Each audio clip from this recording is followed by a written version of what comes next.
take command, tearing through the levels, leaving no one unscathed. I'm the king of the game and I won't be swayed. But there's something that I need, something to push me higher. Talk show Chris Collins and HenricK, they're on fire. They're watching all the rage quitters, exposing them with pain. They keep their gaming real, that's why they get all my respect from me. Rage quit, Chris and HenricK, don't you ever stop. You're the voice of the gamers, splittering rage quitters on the spot. With your wit and laughter, you're the champions we need. Rage quit, Chris and HenricK, you're the heroes of the gaming breed.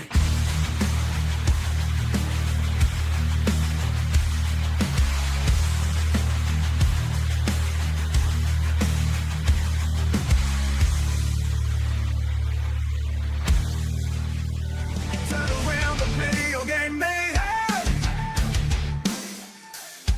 Chris Collins and HenricK, the rat bring the chaos. Gaming news and industry talk, they got it all. Rage quitting, head banging, it's a metal brawl.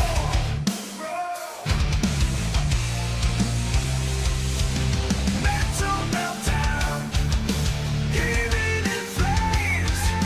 Chris and HenricK bringing the thunderous rage.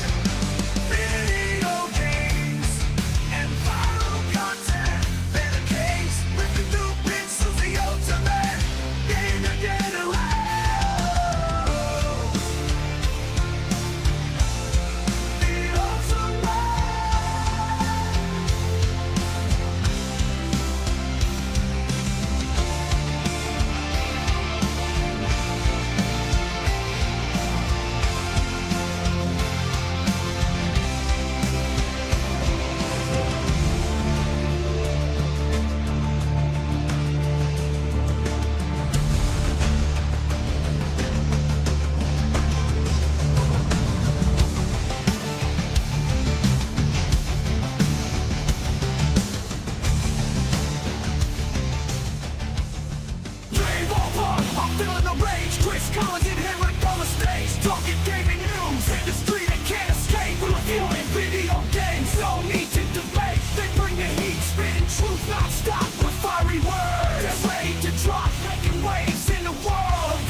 What's raging, gamers? Welcome to Rage Quit Video Game Talk Show. How you doing, HenricK the Wreck? You know me, Chris. It's here. It's time. It's time for the Rage Quit Show. Oh my gosh, there's a lot of things I want to rage out today, man. We got a jam-packed show for everybody that's tuning in live on YouTube, Meta, and Twitch. So hold on to your controllers, man. We got a lot to unpack. You just might be sucked into the vortex of all the mayhem. Or if you haven't even known, well, you're about to get in tune with what the hell is going on in the gaming world today. But we always like to have a little bit of fun at the top of the show. Start off the show with the bang and show you guys a lot of viral content that is circulating all across the World Wide Web. So let's get it. Popular streamer XQC just went full barrel blast on Nintendo after struggling to access Donkey Kong Bonanza through its virtual game card. So apparently jumping through digital hoops isn't part of the banana slinging fun, and he absolutely lost it on his latest stream. So check out the meltdown, and it's more explosive than a DK ground pound. I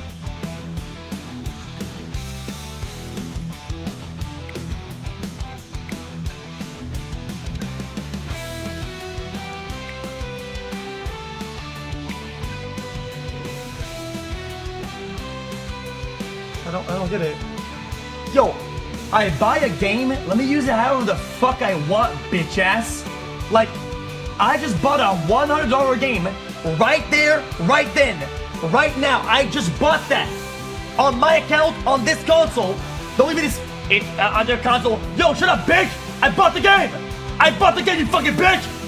Christ, this fucking loser shit. I'm actually annoyed. That's the internal monologue of a lot of people with their thoughts on the whole virtual game card thing. Yeah, that's some loser type shit, right? You're already taking an L when you're buying a digital good from Nintendo. But then again, you know, don't be the guy. Have you ever seen that other clip too? That's just before we jumped on air, where the guy won the nostalgia of Donkey Kong, so he painted his physical card yellow, just like Donkey Kong 64, and that didn't work out too well. It got stuck inside the Nintendo Switch too. Oh my Lanta. Oh, that's a lot of pain. But let's jump right on into the comments. This one says, he's right though. I can't stand how Nintendo always makes you jump through tiny hoops to get anything done. Do you feel like that's the way with the Nintendo Switch 2 and their virtual game card, HenricK? Yeah, it feels a little antiquated in a way, you know, a little sleazy. Because, I mean, I bought the game. Just like XQC said, I bought the game. I should be able to do whatever the hell I want with it. Yeah, but look at this comment, though. They might fight you, though, HenricK, because it goes, I don't know, man. He's always finding dumb issues, laughing my ass off. I bought the game. It runs. I have multiple accounts, and I had an old Switch. Really wasn't hard at all. But I think that's kind of like the argument, though, where even though you're playing a single-player game, right, HenricK? It's like, why do I always have to verify through an online setting just to be able to play a game, just because Nintendo wants to check the back end that you're not playing the same game on multiple consoles? I think that's kind of lame. No, it definitely is. It really is. It's like, come on, man. Like, I spend money.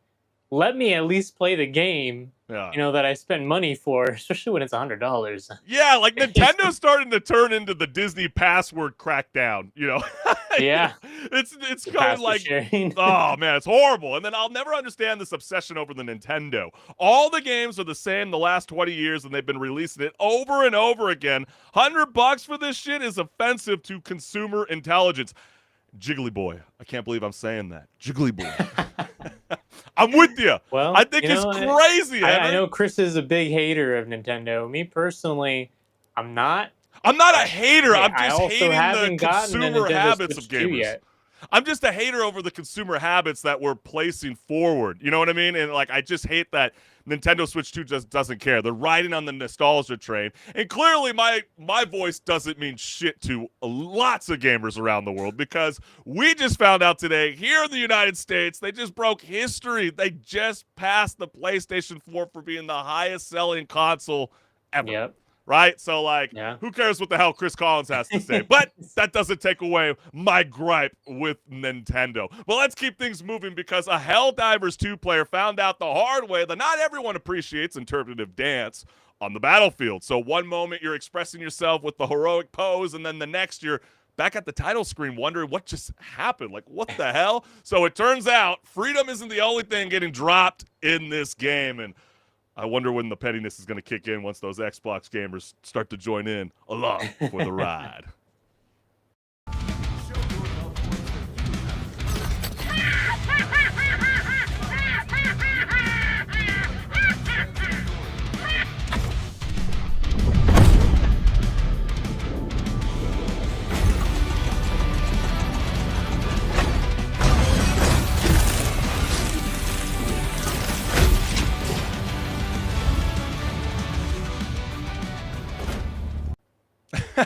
Valid crash out, maybe?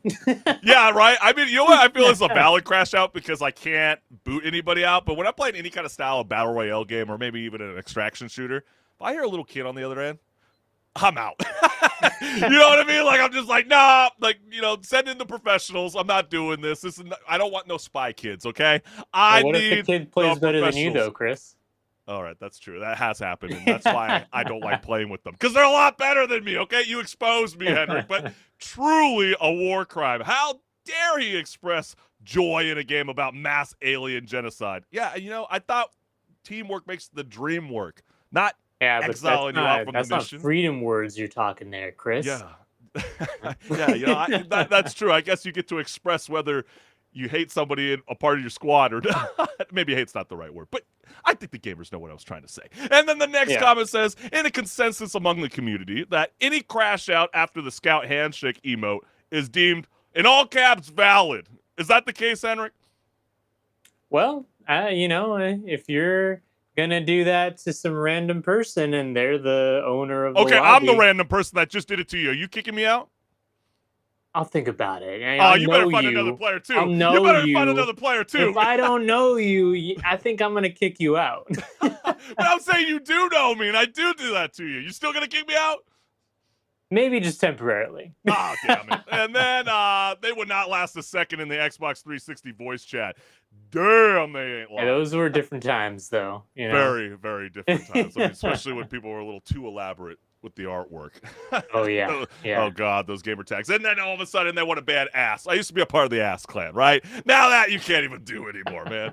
Man, sad times. We're getting a little too soft. But, you know, there's now a game called Coldplay Canoodlers. I can't believe I'm even saying that. Well, you can play this game. It's available for free. Players rack up points by spotting the astronomer CEO getting cozy in the crowd. And for those confused why this pixelated PDA hunt is going viral, well, Coldplay accidentally live streamed what looked like the CEO's backstage romance mid-concert. And so let's cue the internet doing what it does best, turning drama into a leaderboard. So let's go ahead and check out a little bit of this gameplay because it's too damn funny.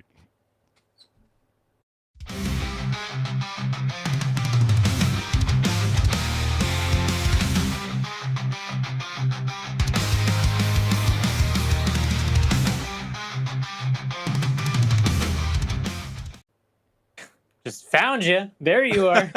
Gotcha. I know. Isn't that hilarious how like people are still continuing to ride on this? And I know now Coldplay is like captivating it, making it into very funny blockbuster moments. And so, yeah, you know, oh, wow. Okay, so I was taking shots at Coldplay. Coldplay hasn't made a single in years. Last night, they made 2. Oh, shit. Pretty funny. But then that's again, a low blow. That is a low blow. I mean, the Immortal, it sounds like you know, you're kind of expressing. I get it. Not always my kind of music either. I'm a punk, hard rock, heavy metal kid. But there's no doubt they're selling out massive stadiums all across the world right now, whether you hate them or not. And then, has someone made a Where's Waldo style book of this yet? Oh, that would actually be really, really cool if they can kind of, you know, do something kind of a little bit different. I don't know. Just kind of mix them into the crowd, make them a little discreet. Yeah, you can still find them. Yeah, he doesn't always have to necessarily be like in a, you know, in a historical place like in the United States. Maybe you can set him off into Metrovania or some shit like that and try to find him in there. Who knows? You know, hey, you know, we'll take our what do you want to set our percentage for the idea, HenricK? Maybe like 2%, 2%? I was thinking more like 10 or 15. Well, I'm just dropping the idea. I'm not going to do all the work. We got to let the developers do it. And then last, all right, y'all, you need to relax. The moment is over. Are we? Yeah, I think the hype's a little. It has been dragged out a little bit. Yeah, I think even when I played that game, I probably got to like 40 points, and I was like, okay, I'm done. I get the point. Very, very funny. Very funny idea. But yeah, that's the way the cookie crumbles. But hey, we just want to take a moment during today's live show, a Rage Quit video game talk show for everybody that's tuning in live that hasn't subscribed to our YouTube channel. This QR code will send you directly to your boy, Chris Collins. So like, share, subscribe, hit the notification bell so you never miss a live show. And you see that change in QR code, it's right there. Go ahead and scan that because it goes to my YouTube channel where there's tons of awesome content across different genres just waiting to be watched.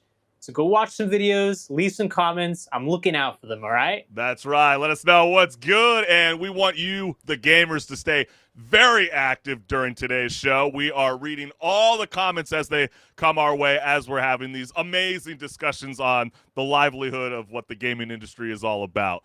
All things gaming, right? So get involved, be a part of the chat. You will be featured on air like this beautiful lower third. And so, HenricK the Wreck, are you ready to rock and roll, my friend? Oh, yeah. Let's go ahead and look out for ghosts because we're going to have to in this next entry for pause or repeat. Let's get it, baby.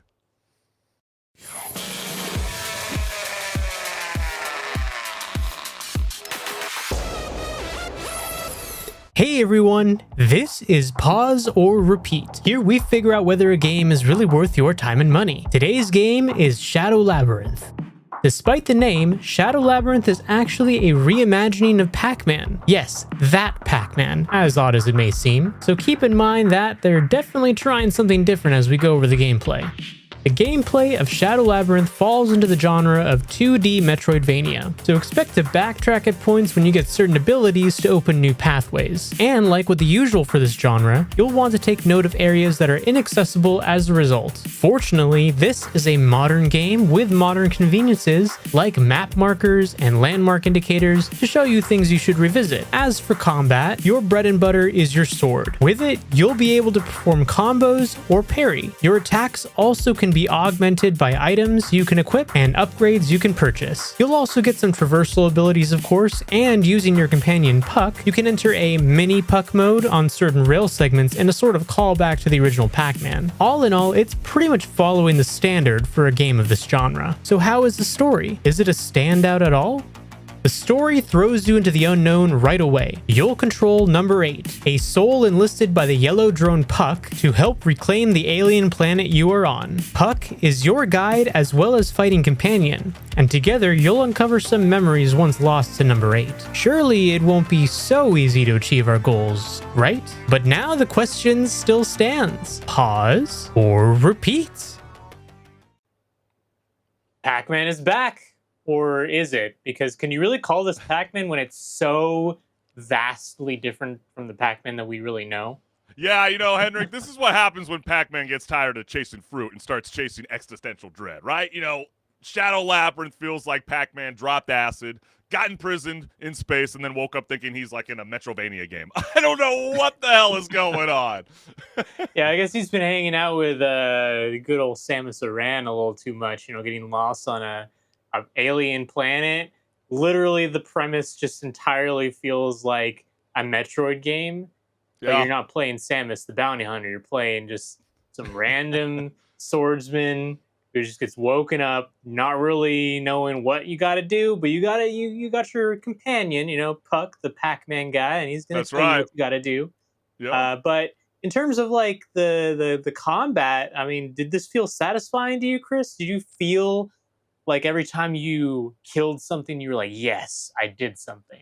Yeah, I mean, when you play as the swordsman, he's like a dude with a prosthetic Winter Soldier arm and a giant sword and a floaty orb friend, as you referenced, Puck, which is suspiciously close to Bucky, I gotta say. So is that a coincidence? I don't know. Maybe Marvel lawyers are probably typing as we speak. Don't you think, HenricK? I mean, I think the gameplay is, it's fluid, moves fast. It's definitely got that 2D platformer that it's all there, but I don't Yeah. know. I mean, how were you kind of vibing with this in a sense? So the thing is, Metroidvanias are like very, very many of them are out there, and very good ones at that. Obviously the name of the genre references Metroid and Castlevania, like the Symphony of the Night style Castlevania games. Yeah. And those two by themselves, Symphony of the Night, and especially if you were to even go for like the latest Metroid game in this style, Metroid Dread, those are like the gold standard of what Metroidvania games should be like. Yeah. And does this do it justice? Well, to some extent, yes. I'd say it actually does. Yeah. Especially it being a reimagining of an old IP that hasn't really been touched in forever. They did a pretty good job of integrating the idea of Pac-Man into a Metroidvania, and But I also it's think pretty too. satisfying. But I also think it is also important to let the gamers know too, HenricK, that this is technically a follow-up to Secret Level, the anthology from Amazon Prime, which means the lore is deep, or at least confusing enough to pretend it is, right? I mean, it's totally random. I mean, Pac-Man is trapped, you're chosen, there's a war, possibly a galactic, possibly emotional. Either way, I don't know. Every time I was playing this game, I kept thinking about, you're a horror fan, so you're going to love this, Winnie the Pooh, Blood and Honey. Walked so like Shadow Labyrinth reimagining. could spiral into the madness, right? It's always like, the game Steamboat Willie, is being, into like this new, first-person shooter. We're starting to see more of this start to stand out. We understand that Pac-Man has been locked inside an arcade cabinet since the early days, right? 1980s. It gives off that, retro futurism that, we're soon to see with Marvel's Fantastic Four first step. You kind of see glimpses of them, trying to have that old school nostalgia, but try to keep it futuristic for a newer audience. Will that pan out? Does that work out? I mean, at the same time, though, you see this in all the genres of media nowadays. I was actually just having a conversation with my girlfriend about this last night, how so many movies are, the successful ones are just sequels or reboots. And it's like, that's kind of depressing, because that means we're not really getting anything that's successful, that's like a new idea entirely. And it's the same thing with games. I know you love remasters and reboots. Yeah, Chris. exactly. Ooh, And the unfortunate thing is they do make money. That's why they make them. And, this is kind of a similar thing. It's kind of like you can consider this almost a reboot of Pac-Man. Now, do you think that they did a good job in kind of reintroducing the IP, or do you feel like they should have just left it as its own idea and not tried to tie in Pac-Man at all? Because I almost felt like it was a little shoehorned in, Yeah, no, I'm with you. Yeah, 110%. That's absolutely how I feel as well. I do appreciate that they were trying to do something a little bit different. Like, I totally understand. In Shadow Labyrinth, you're gonna slash, you're gonna dodge, absorb enemies like you're some roided out Kirby. You're gonna be spending aura to boost attacks or unlock that sweet ESP bar, and those are all things that are very different and trying to reinvent the wheel in a sense for maybe a modern audience like Gen Alpha or whatever the hell we're gonna call them next. And those who don't even know what arcade cabinets are. Yeah, exactly. But like, you can't slip up in this game though. Like, I mean, these checkpoints are stingier than a gotcha pull, and if you die, back to the beginning, scrub. I mean, I think that's the toughest thing for me. You know what I'm gonna say here, Chris? God damn it. That's a skill issue. It is literally a skill issue. But did you also spend 90% of your aura on upgrades and then 10% crying on those checkpoints, or the lack of? Well, you know what, Chris? I'm kind of used to that sort of experience from Metroidvanias, because a lot of them are pretty unforgiving. I mean, look at even a lot of games in the Metroid series can be pretty difficult, where you'll go maybe like 20-30 minutes without a checkpoint, and then if you die on a boss, you get booted all the way back to that save station. Yep. Same thing with a great example would be Hollow Knight. Hollow Knight is not an easy game by any means. Well, I guess Elden Ring is helping us build kind of the genre. No, you're absolutely true about all of that. But like, even like the artwork too. Like, I don't know about you, HenricK. Like, I understand they were trying to do like like I keep saying, retro futuristic approach. But it kind of does feel a little low budget though, in a sense. But it's weirdly charming. Does. Kind of, in a sense. It feels like they didn't put any budget into the art style almost. Well, to me, I was kind of giggling when I was looking at the art direction because it's kind of like part Tron, part cereal box maze, and a very big shift in Namco's direction to introduce a phase where like every classic icon is getting a dark reboot. And I mean, someone's got to keep their eye on Tetris next. I mean, I wouldn't be surprised if like we have to go fight off some blocky dude as like a character. You know what I mean? Or, like a first-person here's experience. an idea. It's the thing that's dropping the blocks that we go fight. Yeah, or we have to like dodge it as we're trying to climb up the hill like Peak. You know what I mean? It's like, no, but like, look, I respect what Namco's going for, but like Shadow Labyrinth feels like it's trying to evolve Pac-Man into like a Soulsborne protagonist, and I don't know if we're ready. I really don't. I mean, yeah, the boss fights are tough. Save points are rare. Yeah, I'm going to still bitch about that. Gameplay can be surprisingly addictive, but the whole thing screams skill issue if you're not locked in, okay? So is it worth that run? Maybe even two if it lands on the Game Pass or on sale, but like for now, I can't believe I'm saying this. It's a soft pause. It's kind of like hovering over the, let's resume play. Okay. But I'm not quite ready to commit on this one. What do you say, HenricK? Yeah, this, unfortunately, it's a solid game, but it really feels more like a very low-budget indie game more than anything else. Yeah. And even in the genre of Metroidvania, there's better games out there to go spend your money on that are always going to be on sale or always just a few bucks to put down to play. And because of that, it is a pause for me. But you know what? I appreciate them trying something different because not a lot of times do you see something so vastly trying to take a different approach to things, a risk, where they're going to take an old IP and completely reimagine it to a whole different genre. Yeah. I appreciate what the hell's going to be next? I have no idea. Let's get a Luigi's Mansion, but more in a mature Resident Evil style. What do you say, gamers? I don't know if Nintendo would be so okay with that. But. Yeah, I know, right? Hey, well, they were willing to bring the Resident Evil franchise over to their, GameCube at the time. Yeah, but you're not touching their classic characters. Yeah, that's fair enough. Very, very true. But hey, we want to know from you, the gamers. Have you played Shadow Labyrinth? Is this a pause to play something new or a repeat for endless fun?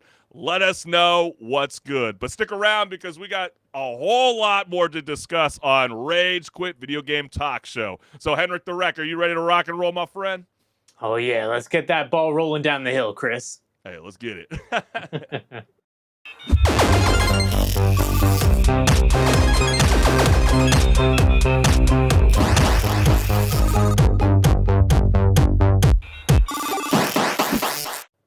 What's good, listeners? Welcome to Patch Notes, where my co-host HenricK the Wreck and I discuss gaming news, industry talk, and so much more. Let's get it. We're officially living in a digital, payment-denied world, gamers.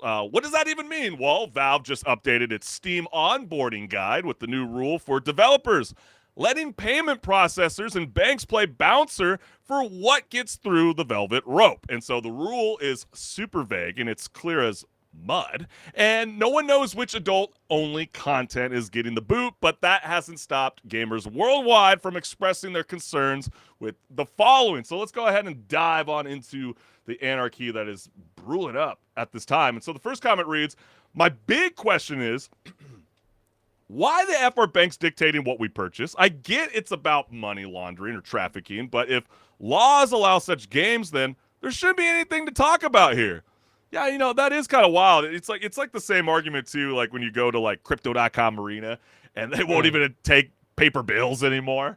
Everything has to be digital, and it's like you always make that joke in a sense that Visa, PayPal, and MasterCard are sitting at the board of directors for these major stadiums, and they're just like, listen, look, we want you to swipe so we can take that 2 to 3%. Yeah, every single time. But like in this case, it really is kind of like a crazy thought to think that there's only a handful of companies that are in charge of all the digital payment processing that everyone does. Yeah, it definitely really is. And then you also get the whole thing is absurd. The idea that people think payment processors should the ones deciding what content is acceptable is dystopian, short-sighted. If the content isn't illegal, then they should entirely agnostic on who utilizes their service. Visa and MasterCard are the arbitrators of morality. Really? Or arbiters of morality. Arbiters, yeah. Yeah. But, yeah, it does feel like that way in a sense. But where are you going to go? You know what I mean? Like, where are you going to go? There's no one else. There's literally no other way to process digital payments except through these people. So if they really do decide to do something like this and put pressure on the platform, they technically can. And that's why it is the more and more each and every day. We do live in a more of a dystopian world in a sense, because it's that same argument that people have about freedom of speech, especially when you're expressing yourself online, especially, I don't know if anybody's seen that, Jubilee video that's going around that's making the waves, and you're going to get certain people with certain opinions that you're just like, oh my Lanta, and you're like, we really shouldn't be giving the mic to everybody.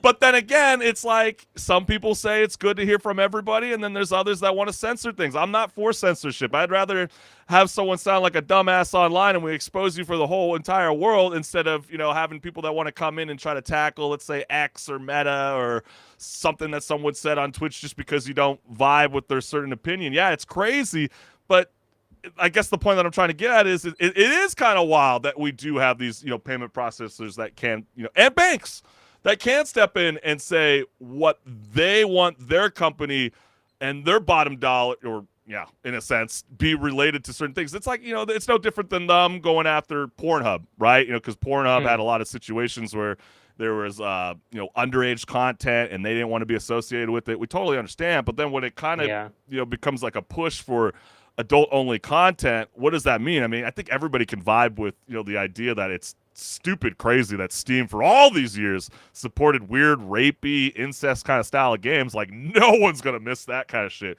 But, like, when is enough? And I think that's where I have an issue with this. But then this is very bad. Payment processors shouldn't care about what games you're buying. Allowing them to curate literally everything on the largest and most favorite store on the market will only lead to dead ends.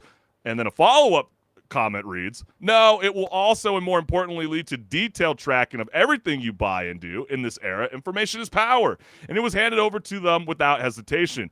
Every non-cash purchase you've ever made to contributed to this, remember that going forward. Yeah, I mean, a lot of this kind of stuff is very, very real, especially when you consider, like the impact even social media has on us. You might be staring at one very fine looking chick or you might be staring at one fine looking PSA 10 baseball card, and then all of a sudden your whole feed's going to be curated towards your liking. So yeah, I mean, it's wild times that we live in. And then the next comment reads, it's not only that, Collective Shout is at fault for the gamers that were banned this week on Steam, and they want other games gone too. Detroit Become Human, games with LGBTQ in it, etc. Things are currently going backwards quickly, and people just let it happen. So, yeah, I mean, it's what's next? What is going to occur? Yeah, no, it makes you wonder, really, what games else are they going to target and say, hey, we don't like that, like in that comment said, Detroit Become Human has child abuse in it. Yeah. Okay. Well, it's not really like the whole point of the game. The whole point of it being in the game is to show the dark side of humanity. Yeah. I mean, that's why it's so crazy to think, as we reported on Silent Hill F, that, Collective Shout is a group that's based in Australia. So shortly after Steam's new moderation guidelines went live, Australian anti-porn activist group known as Collective Shout claimed responsibility. And, they are the ones that have ramped up, content moderation. They are, self-subscribed, feminist, nonpartisan organization. And also, which is very ironic, the point I mentioned Australia again, is Australia is banning the game Silent Hill F from even being available to access to buy. Too gory, apparently. Yeah, and about a schoolgirl. But, this comment that we have on screen by Yoko Taro, actually, the issue of credit card payment companies refusing payments for illegal adult content while regulations exceeding the law have been applied to publishing in other areas. It feels like a different level of danger when payment processors, which are tied to the entire distribution infrastructure, can make such decisions on their own. If a payment processors are controlled, it could even be used for speech control in other countries. Yeah. Fair enough. It's so true. And if the viewers don't know who Yoko Taro is, he is the director of Nier Automata, the other Nier games, and a couple of the Drakengard games. So he's been around for a while, and he does kind of toe the line with some of his directing, as directing things to be a little on the more risque side. But he's got a good point. That it ends up being, does this encroach on freedom of speech and freedom of expression in art? Yeah. Well, I mean, we see it with Middle East countries. Like there's certain gameplay in certain games or cut scenes, like Dragon Age, the Veilguard, the Bod, that could become very problematic and then just totally invisible to those kind of style of gamers, across that landscape of the earth. And it's just wild to think that that's even something that's still happening in the year 2025. And then the last comment reads, why do they think they control what we see on the internet? If I want to search giraffe porn games on Steam, why they care? And then the follow-up comment reads, don't tell them about Resident Evil 6. Yeah, my eyes got scarred, so I'm forcing everybody else to get scarred too. Never heard about this joke until today's show. So, maybe we shouldn't bring up what's in the game. I know, right? Exactly. But I mean, that's the point, right? I mean, so HenricK, so Valve's letting payment processors decide what stays on Steam. Sure, no one's shedding a tear for those disgusting incest rape games. I mean, seriously, good riddance. But this does still sound a little problematic. I mean, like, what's next? Are we going to be removing Schedule 1, for example, because it dares to teach the virtual chemistry with a side of Heisenberg? Yeah, that it's the whole thing, like you were saying. I don't even personally care that some of these games on Steam got removed. I wasn't playing them, Yeah. Like, I did filter, or not filter, but I guess allow my Steam page to show the adult games, because there's been some games that I've tried that have needed it. Like, there's even that new Hellraiser game that's coming out that if you even want to view the Steam page, because it's so gory, you need to turn on adult settings to be seen in Steam. But at the end of the day, like, I'm not going on Steam trying to look for games where I'm like trying to do these taboo things to other characters. So I don't really shed a tear for that. Yeah. But what does feel bad is the idea that if this is possible for them to really care about what the money is being spent on and back and then let them dictate what is actually being sold and purchased on the platform, then it really does bring up the question, what's next? What are they going to go for next? And I guarantee you they probably would like to go towards some of these games that are out there already that do depict some things that maybe aren't the most family friendly and like Detroit. Well, that's why I say Schedule 1. I mean, it's made by one developer. It's technically still considered an indie game, and he's generating massive revenue. And he's an easy target. Yeah, I was going to say, exactly. In that position of that developer, he's only one guy. What is he going to do if a company comes after him that has a team of lawyers? Well, he doesn't have a team of lawyers. I mean, it just reminds me of that viral clip when the dad walks in on his son playing Grand Theft Auto 5, and he's in the strip club, and then the kid's trying to defend himself. He's like, no, I had to pick up the package, the drug package, right? And he goes, oh, that's all you saw? Did you like it? Did you like what you saw? You know what I mean? So it's like, what's next? They're going to go after Grand Theft Auto 6 and some of the profanity and, sexual content that's going to be induced throughout the gameplay. I mean, good riddance, but like, to be fair to the house that Gabe Newell built, right? That is Valve. I don't think he has much choice. I mean, they are saying that they had to remove these offending games because, quote, because the loss of payment methods would prevent customers from being able to purchase other titles and game content on Steam. So they were very afraid, and unfortunately, they can't go toe-to-toe with Visa and MasterCard. They're just way too powerful. And so, yeah, I mean, there's nothing we can really do other than, just raise awareness and let you guys know that there are groups out there like the Collective Shout that has a reputation, for this kind of Puritan crusade, in a sense, that's targeting everything and everyone that doesn't align with their agenda. And I find that to be very, very problematic. But what do you say? I mean, do you feel like this is the right move for payment processors and banks to step in and say no? Or do you feel like Steam might need to do a little bit of better job of, with the valid process about what games do get accepted onto the platform for all gamers to buy? Let us know what's good. But all right, player 2, let's go ahead and pick up the controller because what's next on the quest log, HenricK the Wreck? An Italian YouTuber is facing criminal charges for reviewing emulator consoles, some loaded with ROMs, and the plot thickens. Oh, yeah. Police didn't start with him. They raided his mom's house first. Mom! Just imagine that. That would be kind of scary. Very scary. You're the parent of someone, and they don't even go after them. They go after Well, you're thinking he maybe committed a crime. What did he do? It's like, what happened? Was he a part of a crypto scam? Did he, Ponzi scheme? Did he kill somebody? And they're like, wait, what? He's reviewing what now? That's it sounds like a little absurd, right? Yeah. Out of nowhere. But once, I'm going to get this name maybe potentially wrong because I'm not Italian. But Francesco Salicini. Well, we all know him as Once Were Nerd, right? Yes, exactly. That is his YouTube handle. And he got word that, that'll happen. And he fully cooperated, thinking everything would be fine, except it wasn't, unfortunately. Yeah. Because now he's missing 30 consoles, a phone, and possibly his freedom, while gamers everywhere are debating whether reviewing emulation is now a crime scene. Yeah, it's definitely going to start to become problematic. I can only assume that this is crazy. So I'm curious on what people are going to say. What are you in for? I pirated games that are no longer purchasable. Yeah. You're like, oh my God, yeah. Yeah, of all things to get sent to jail over. By this logic, I should be put in prison for around 2,305 years.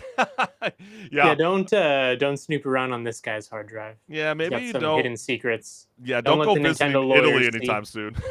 Yeah. Yeah, or the Nintendo lawyers, oh boy. And then which is worse, emulating old games or running a pedophile island? Apparently it's the former. Yeah, it's starting to seem like that's where our focus is at. Defense of Epstein and that whole situation going on. Oh my Lance, isn't that crazy, dude? Yeah. And then he's lucky that Nintendo didn't airstrike his house. Yeah.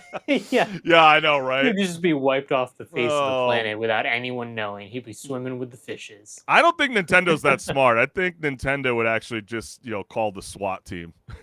Get your house swatted on. I mean, Nintendo's the same company that sent 2 guys in suits to a random dude in Brazil's house to tell him, yeah, stop making that emulator you're working on. By the way. That's fair. That's true. Very true. And then illegal for us to pirate or violate copyrights, but totally fine for billionaires to do it to build AI out with. Yeah, I mean, media law is always so funny. I mean, there's always that discussion about copyright law and owning the photo to the video to your content, and then that's when the whole Kick and Twitch community kicks in, where it's like the whole clip farming era. You know what I mean? Like, it's just like people are always debating about how is that person able to utilize and play that person's content all over their feed, and then, other people get picked on for having a photo on their website. Like, how does that even add up? Like, you know what I mean? It's just silly.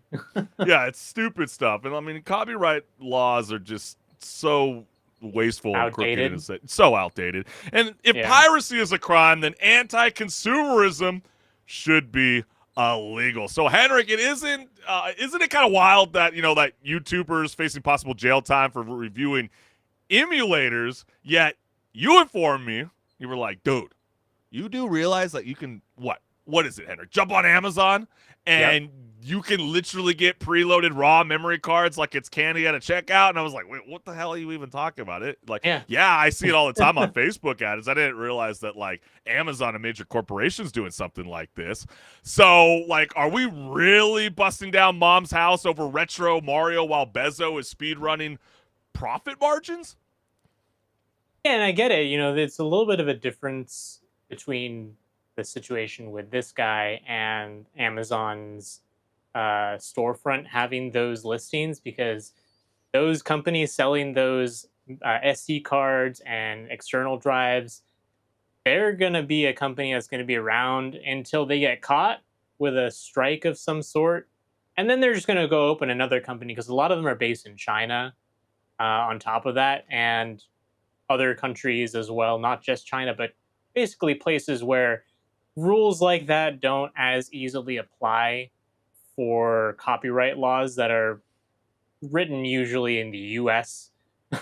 Yeah. So that is the unfortunate thing, is they're probably pretty hard to combat, but it makes it really just look silly when you have a guy who was just making YouTube videos and he gets, you know, tracked down by the cops, and instead, why wouldn't the cops just put that effort towards actually trying to help Amazon maybe shut down these companies? And well, they would rather pick on the smaller guy.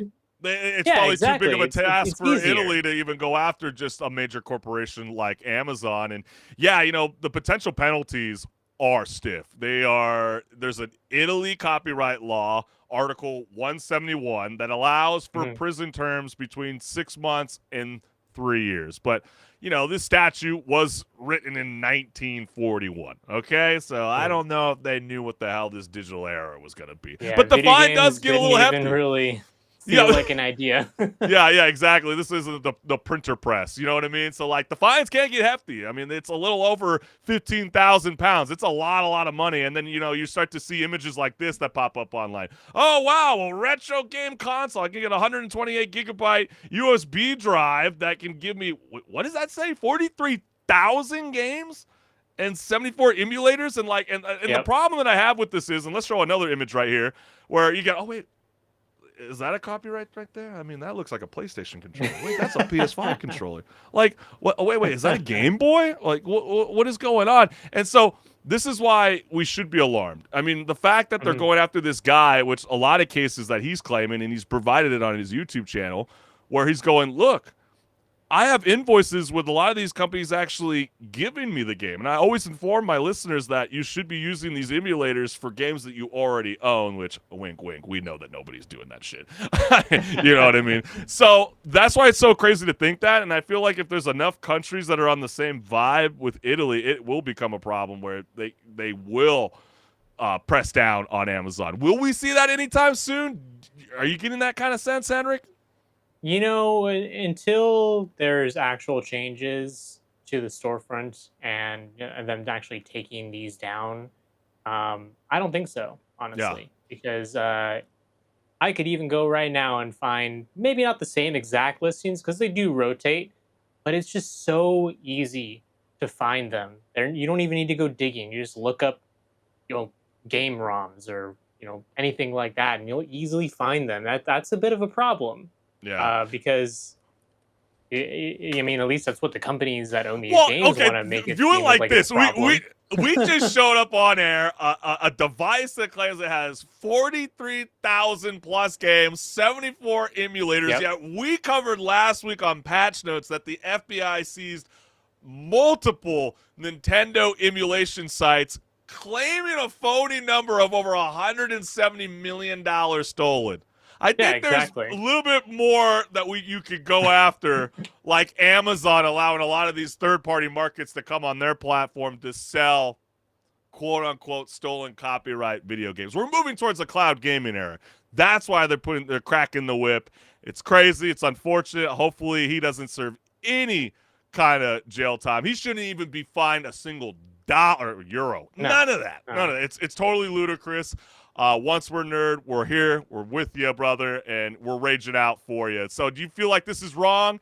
Do you, the gamers, feel like more countries will back Italy, and will we potentially see Amazon get the pressure to start removing emulators and these kind of style of memory card ROMs from their platform. Remove it out of here. Let us know what's good. But let's keep things rolling because Roblox is rolling out a new feature that lets quote-unquote trusted connections chat more freely. Well, what the hell does that even mean? Well, only if you pass their age check to prove you're over 13. So, yeah, you got to do a facial scan. Yeah, sounds chill, right? Well, only if you're proving it with a facial scan or uploading a government ID. Are you cool with that? I don't know. But, like, sure, I'm over 13, but now you want my passport just so I can call my friend a wanker? Like, really? Like, I want to call a wanker on my own time. Okay, so is this the future of gaming or just the TSA with extra pixels? So let's see what gamers have to say with the following. So the first comment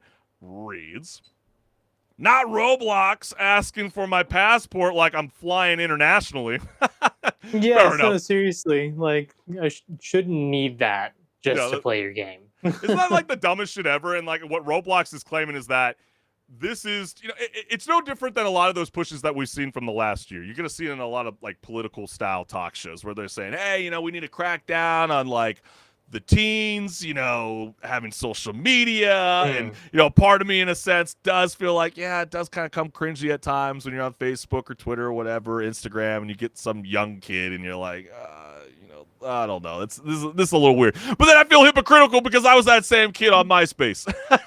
You know what I mean? So it's like we all understand that concern, but I don't know if I'd like the idea that Roblox, which I feel like they've been doing this for a while when it comes to mature games, and you're still going to hear little kids pop up in those servers anyways. Like, are we really okay with more and more companies wanting facial scans and, potential government IDs? I don't know. That's all wild to me. But then a random teenage dad getting photographed at 5 a.m. so he can have access to their Roblox account just because he wants to. He doesn't know how to work the camera. It's too dark, Dad. And then too many companies are comfortable with asking for face scans. It's getting weird. It's getting actually really, really weird. Like, I could give you one prime example real quickly, HenricK. And just a quick PSA to everybody. Go get your physical annually. It's always good to check up on your health, right? And so went in, got the doctor checkup and had to fill out all this kind of crazy paperwork. And then towards the end of this encyclopedia, they basically want you to sign a terms of agreement saying that they want to bring AI into the doctor's office, to transcribe and all that kind of stuff. Yet they want you to do the old school route to write everything in a pen. Wait, all that stuff should be on the computer anyways before I even arrived at the doctor's office. That's one gripe. But it is. It's like it's getting more and more comfortable. They're scanning your voice. They're scanning every kind of, or they're listening on every conversation you're having. They want more facial scans. But then, Roblox will claim, listen, after 30 days we're going to kill it off, but in some cases we might not. It's weird. That's why I get always like, but then maybe there's a younger kid out there that's probably laughing going, dude, you never have a problem when you put on that stupid Snapchat puppy filter on your face. You know what I mean? But then, like, you're worried about a facial scan? I get it. And then there's like, can't wait for my data to be part of a data breach. Yeah, you definitely get those in the mail every once in a while. They're like, hey, sorry. Yeah, I know that you signed up for Jack in the Box reward program. But we got hacked, and your information might be out there. Just a reminder in the mail. Yeah, you might want to change your passwords. Okay. You're like, oh shit, but now he's got my face. And then, so they're going to be collecting the face scans of children on this app just so they can prove they're 13. Bin it, man. Yeah, I know, it's crazy. And that's always like the weirdest thing now. It's like we understand that like Roblox is becoming super, super massive. I mean, obviously it was geared towards kids at one point, but it's really not. I mean, it's become a place where like anybody can kind of start even their own creative freedom, their own venture into video game design. Talked about how there's like some pretty adult stuff going on the platform of Roblox. Well, remember they wanted to turn it into a dating app. They still do. They feel like that's the place where you don't necessarily need to do in-person dates. You can vibe with each other virtually, and if you really vibe, love transcends outside the screen, I guess, which is that always baffles me. But then again, we are in a generation that swipes right and then regrets later, right, HenricK? And then if you're not comfortable Don't let your kids on Roblox. This is the Roblox CEO telling parents not to let their children on the gaming platform if they're that concerned. This was back in March, by the way. So, like, that's the stance that they feel, and they're like, oh, so you feel uncomfortable with the practices that we want to do? Well, don't be a part of it.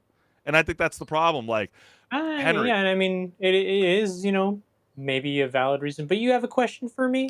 I do. I absolutely do. Because, like, is this the future of online gaming, or are we just, like, soft launching the end of those glorious, unhinged Call of Duty lobbies? Like, I feel like we're getting super, super soft. It's getting ridiculous. Yeah, no, it definitely was a completely different time in those, Modern Warfare 2, original Modern Warfare 2 lobbies. Yeah. Because, Big time. things said at people would not fly nowadays, even in Call of Duty. Yeah. But in even in case, the gaming cards. Yeah.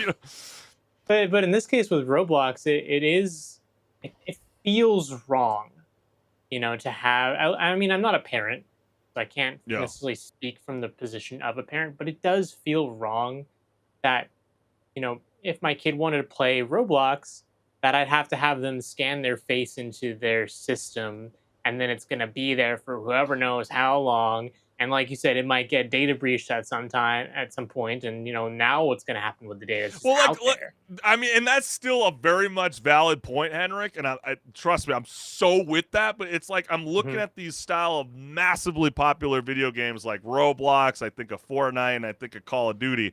And it's like what we've been saying with the Nintendo Switch 2 and that movement. All it takes is for one studio, one company, one publisher, one developer to be the trendsetter in a sense. Let's move games from $70 to $80 and then $80 to $90. And then, let's hold all of our IP back for Grand Theft Auto 6 because we're potentially anticipating a $100 game.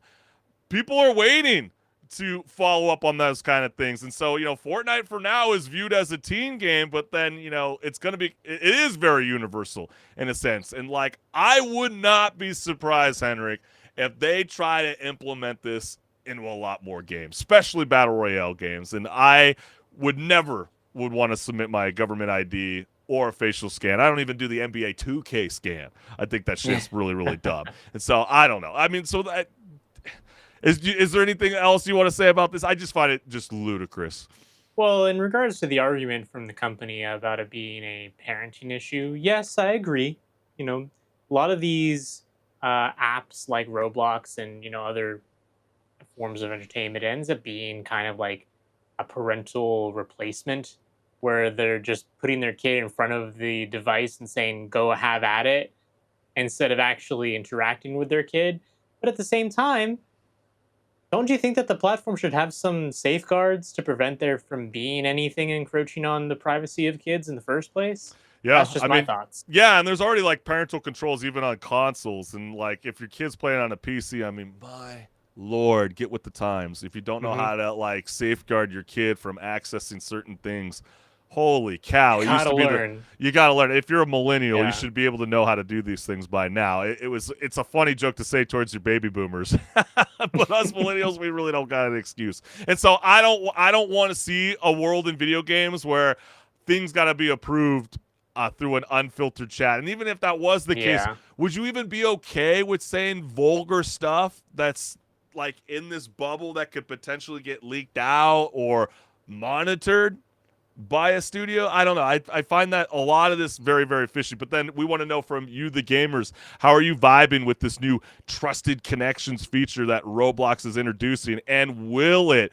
become a trendsetter for more games to come? Let us know what's good. But HenricK, slide us into the next level. What gaming news has players, just going rogue this week?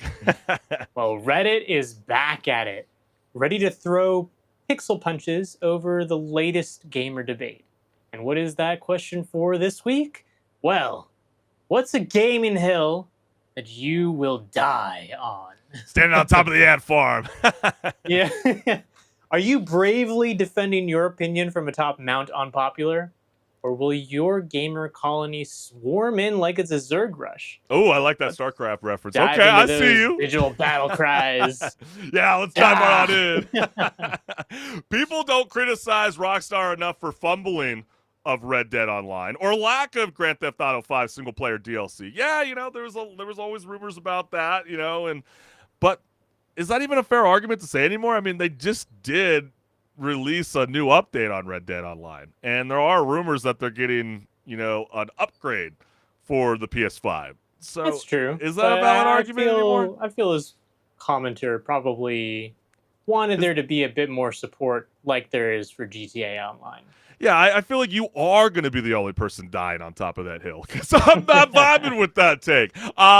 Co-op, player versus everyone over player versus player. That's a tricky one. That's a tricky one. I see what they're saying, though, because a lot of PvP games end up just being very toxic and very sweaty, and you might not end up having the best of times as a result of that. But when you're doing a PvE experience as co-op, you can play it with friends. You can kind of, expect certain behaviors from the game's NPCs rather than the uncontrollable chaos that is other people from across the world.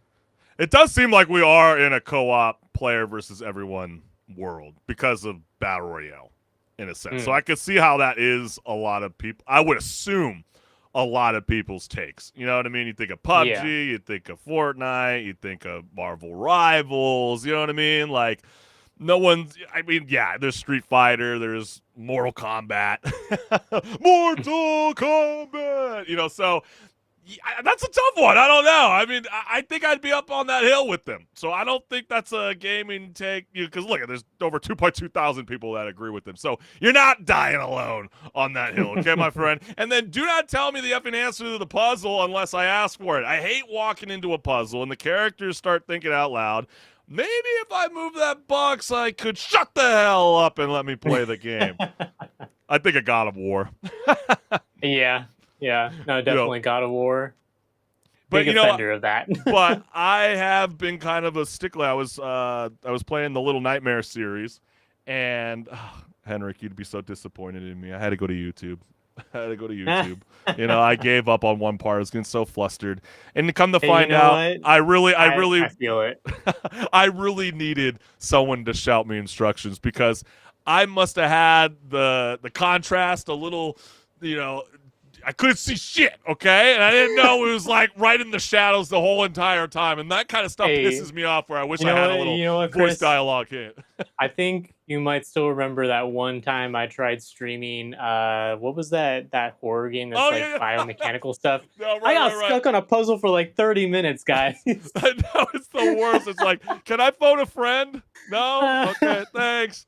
And I did not want to pull out the YouTube video, but I almost did. Right?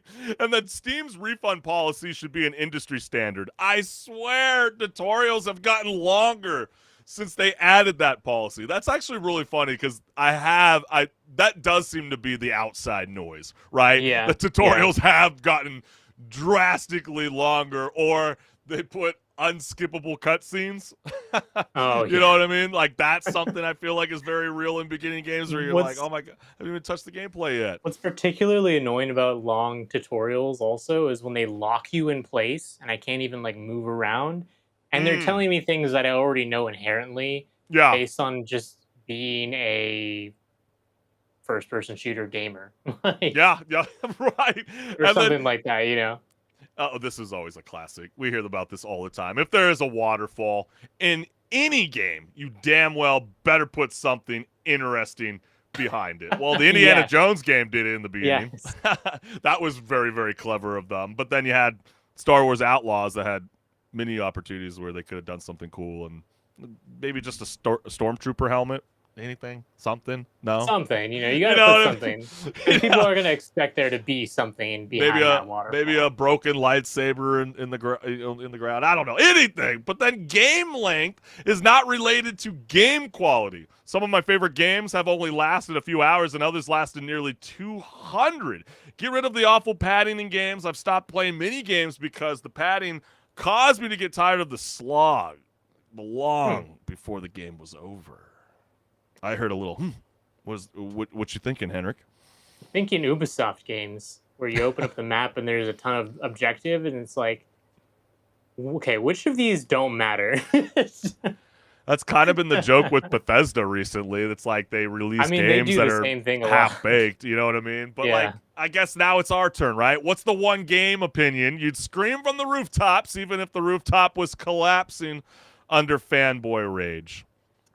You know, this one is a very tough one, but I'm going to say that I really don't like how so many games, the first time you boot it up, it screams at you. Like the audio levels are just so ramped up. And it's like, dude, if I need to go into the settings to drop it down half, that's a problem. It's funny that you say that because my morning ritual is watching sports media, and I got to watch my First Take in the morning. But then the minute it transitions into the Pat McAfee show, which they also do it on YouTube, the DP just explodes on TV. It's amazing. It's like the audio in the studio for First Take is totally low compared to them, and it's like, oh shit, where's the TV remote? I'm gonna blow out the speakers. Oh my Lanza. Yeah, I think that's a real thing. I'm gonna say something that even one of the commenters were already kind of suggesting. I will die on this hill. Graphics and frame rate snobs are the loudest people in the room, and they're also the least fun at parties. They are, dude. I mean, I don't care if a game hits 120 frames per second with ray-traced hair physics. I mean, guess what? There's already news about Grand Theft Auto 6 being locked at 60 frames per second, all right? You're still going to play it. If the game sucks ass and plays like a wet napkin, then I'm out. I'm not caring about, the FPS, okay? Second thing I got to say, because we did hit a historical, moment in history when it comes to the gaming world here in the United States. Well, I hate to inform everybody, or maybe Nintendo fans love it, but Nintendo Switch 2 is now the fastest selling gaming hardware in U.S. history. They sold 1.6 million units in its launch month. And put that in perspective, that's more than the PlayStation 4 in its prime. So nostalgia is clearly undefeated. That's why, they're going after emulation, preloaded ROMs. And so people really looked at those $90 price tags, HenricK, and said, yep, I'm definitely going to get my childhood back. Overpriced, underpowered, and absolutely glorious. I mean, what the hell are we doing? We're not gaming anymore, gamers. Like, what the heck are we doing? We're investing in the warm glow of a CRT memories. Like, this is ludicrous. I don't get it. But maybe it's a hill that I'm only dying on because people are playing the Switch too, and I can't stop them. Unfortunately, it sold really well. But hey, at least Donkey Kong Bonanza is $50, right? And I haven't played it yet, but I have heard it's actually a really good game. Right. Hey, but what is that hill that you are willing to stand your ground, willing to die on? King of the castle, baby. Let us know. King of the castle. Good. King of the castle. Hey, we want to thank everybody for joining us live every Wednesday night at 6 o'clock Pacific Standard Time, because without your support, gamers, Rage Quit Video Game Talk Show wouldn't be possible. So we want to take a moment towards the tail end of the show to inform all the listeners to like, share, subscribe, and hit the notification bell so you never miss a live show. So this QR code will lead you directly to the Chris Collins Show YouTube channel. And you see it. It's right there, staring at you in the face. Yeah. What are you doing? Scan it. Go to my YouTube channel. I know you're laying in. Gamers are laying in their bed. It's gonna smack you right in the forehead. You might as well scan it. Do what you gotta do, gamers.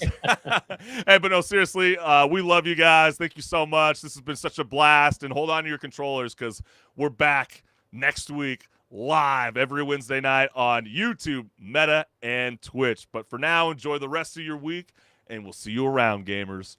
Peace. See ya.